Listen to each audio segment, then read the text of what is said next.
Com, there are people, and especially comments saying na sana nakasama nga po si El, like the likes of LA and Marshall Lassiter and other names.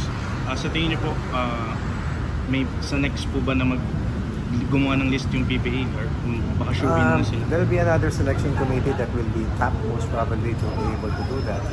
But these are players, I believe, na hindi a matter of if, but a matter of when. So, special players, very big players, proven champions, matter of time. They'll be there. So tingin niyo, Coach, more on technicality lang kaya hindi sila nasama? Konti lang kasi talaga di ba? But I know it was a hard choice on the part of the selection committee, but they eventually made the unanimous choices. But again, on a limited scale. Coach, on finally having si Dabulco sa 50 Very players. happy for Nelson and his family, of course. Forthcoming, it might have taken some time, but Nelson will be there, and this year is his time. And I'm sure Nelson will celebrate together with his family.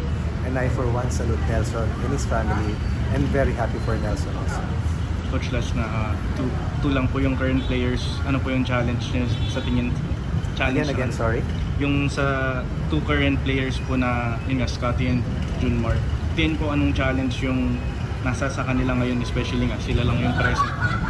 Challenge and pressure will always be there, but all they need to do is just play hard, because they are really so special, no? Just setting the foot on the court and doing what they do, defend, rebound, just play the game, they'll handle it easily.